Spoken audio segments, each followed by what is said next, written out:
जब सब्र की हद पार हो जाए तो चुप्पी भी जवाब बन जाती है और अब लगता है भारत का सब्र आखिरकार खत्म हो चुका है।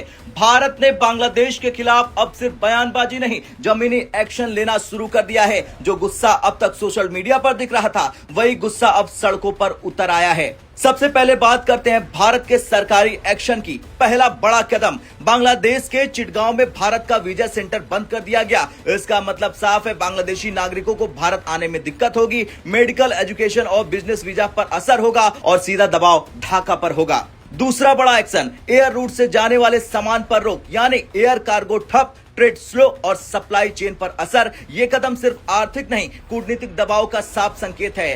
तीसरा बड़ा कदम, सीमा पर सीधा सैन्य action mode, border area seal, अतिरिक्त सैन्य बल तैनात, रात के समय कई इलाकों में कर्फ्यू, घुसपैठ पर तुरंत कार्रवाई का आदेश। भारत ने साफ कर दिया है कि अब कोई ढिलाई नहीं होगी। अब बात करते हैं उस गुस्से की जो जमीन पर दिखने लगी है।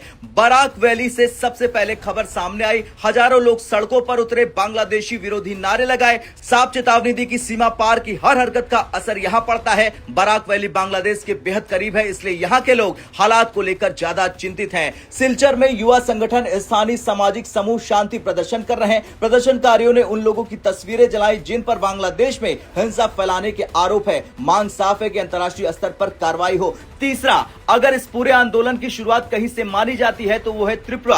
19 दिसंबर को त्रिपुरा में बांग्लादेश के डिप्टी हाई कमीशन के बाहर बड़ा प्रदर्शन हुआ। लोगों का साफ कहना है कि नॉर्थ ईस्ट को लेकर बांग्लादेश से गलत बयान आए, भारत की सुरक्षा पर सवाल खड़े हुए और अब सख्ती जरूरी है। त्रिपुरा में प्रदर्शन में एक अहम मुद्दा, भारत बांग्लादेश सीमा अब पूरी तरह से फेंस नहीं है, कई जगह सीमा खुली है, अवैध घुसपैठ और तस्करी का खतरा है। लोगों की मांग है कि पूरी सीमा को जल्द से जल्द सील कर दिया जाए। अब चलते हैं पश्चिम बंगाल के सिलीगुड़ी। यह इलाका सिर्फ एक शहर नहीं, भारत की लाइफलाइन है। सिलीगुड़ी कॉरिडोर पूरे नॉर्थ ईस्ट को जोड़ता है, सामरिक रूप से बेहद संवेदनशील है। यहीं एक सामाजिक संगठन ने प्रदर्शन किया, केंद्र सरकार से सख्त कदम की मांग की और लोगों को डर है कि अगर यहां जरा सी भी अस्थिरता आई तो पूरा नॉर्थ ईस्ट प्रभावित हो सकता है। यह विरोध अब नॉर्थ ईस्ट तक सीमित नहीं है। दिल्ली, बनारस, अन्य बड़े शहर, छात्र संगठन और आम नागरिक खुलकर कह रहे हैं भारत सरकार को अब चुप नहीं रहना चाहिए। अब इस पूरे गुस्से की सबसे बड़ी वजह है बांग्लादेश में अल्पसंख्यकों पर हो रहे अत्याचार। लोग मानते हैं कि इसे नजरअंदाज करना भारत की नैतिक जिम्मेदारी नहीं है। पड़ोसी देश में हिंसा सीधे भारत की सुरक्षा से जुड़ी हुई है।